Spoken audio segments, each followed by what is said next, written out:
So this is the opening of our Orit, California level, and this is all captured in-game. We use it as a movie to mask the load, but it's all completely in-game. It shows off a lot of our new really cool technology, like our self-shadowing, our light scattering, depth of field, motion blur, all the cool stuff that we've been adding to the Insomniac engine for this third generation game.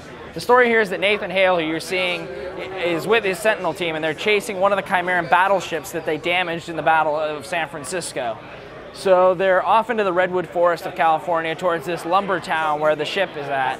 But something's gone wrong, and there's a blockage in the road, and now you're going to kind of see what happens and then what takes place after the convoy is ambushed.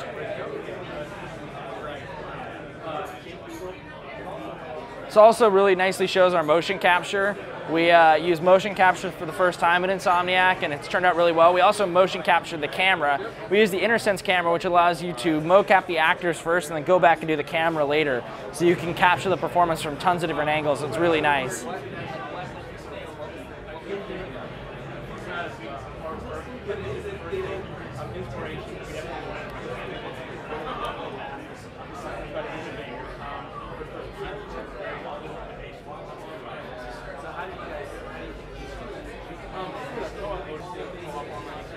So we were trying to keep the story right in Nathan Hale's perspective the whole time. The cutscenes are always focusing on him. You go right from the cutscene into his view. It's picking up. There's all this smoke and fog and debris.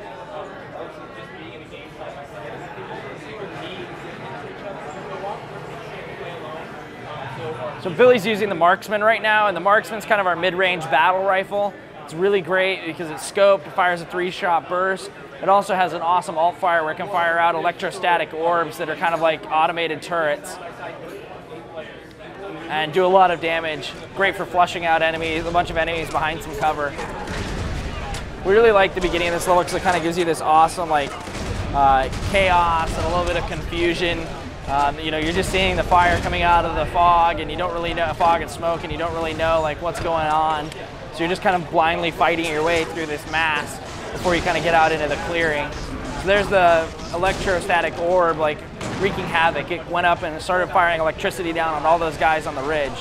So now we met up with the guys that are still alive, are kind of getting out of the smoke, finding all their dead bodies. There's been this big battle going on. We definitely have amped up the gore too. You see a lot of the blood splattered on the ground.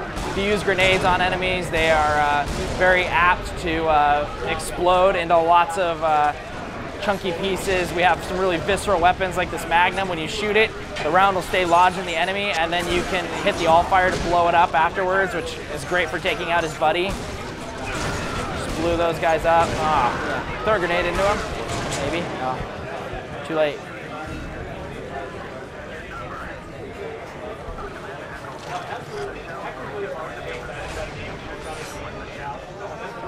So we also, like we have those big battle moments, we also have, you know, we really want to focus on the pacing and some really creepy moments. So here's kind of another example of the gore. You can also see our new water technology. All these soldiers are leaving ripples. You can see the splash, you leave a wake as you go. So if you get a lot of objects interacting, it's really cool. At some points in the game, there's tons of enemies running through the water, and you'll see tons of ripples and things like that. You saw all that guy's guts.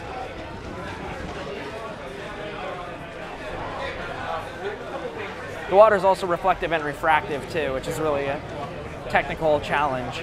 Sir, I was just scouting up ahead.